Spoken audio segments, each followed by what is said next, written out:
یسوع 7 شاگردوں پر ظاہر ہوتا ہے۔ یوحنا 21 باب 1 سے 14 آیت۔ ان باتوں کے بعد یسوع نے پھر اپنے آپ کو تبریاس کی جھیل کے کنارے شاگردوں پر ظاہر کیا اور اس طرح ظاہر کیا: شمعون پطرس اور توما جو توام کہلاتا ہے، اور نتنیل جو کنانی گلیل کا تھا، اور زبدی کے بیٹے اور اس کے شاگردوں میں سے 2 اور شخص جمع تھے۔ شمعون پطرس نے ان سے کہا، میں مچھلی کے شکار کو جاتا ہوں۔ انہوں نے اس سے کہا، ہم بھی تیرے ساتھ چلتے ہیں۔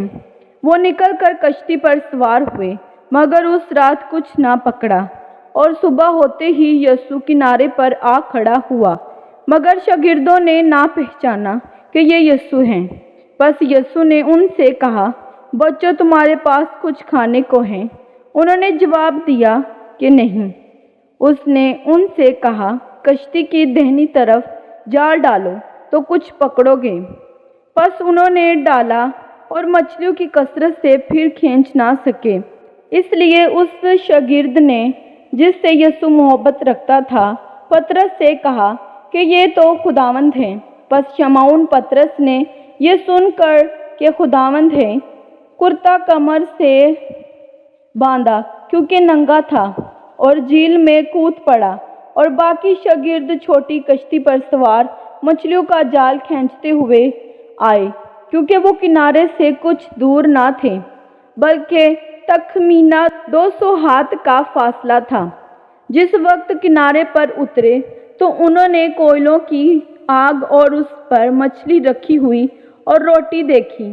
یسوع نے ان سے کہا، جو مچھلیاں تم نے ابھی پکڑی ہیں، ان میں سے کچھ لاؤ۔ شمعون پطرس نے چڑھ کر 153 بڑی مچھلیوں سے بھرا ہوا جال کنارے پر کھینچا، مگر باوجود مچھلیوں کی کثرت کے جال نہ پھٹا۔ یسوع نے ان سے کہا، آؤ کھانا کھا لو۔ اور شاگردوں میں سے کسی کو جرأت نہ ہوئی کہ اس سے پوچھتا کہ تو کون ہے، کیونکہ وہ جانتے تھے کہ خداوند ہی ہے۔ یسوع آیا اور روٹی لے کر انہیں دی، اس طرح مچھلی بھی دی۔ یسوع مردوں میں سے جی اٹھنے کے بعد یہ تیسری بار شاگردوں پر ظاہر ہوا۔ کلام پاک کے پڑھے اور سنے جانے پر خداوند کی خاص برکت ہو۔ خداوند کا شکر ہو، آمین۔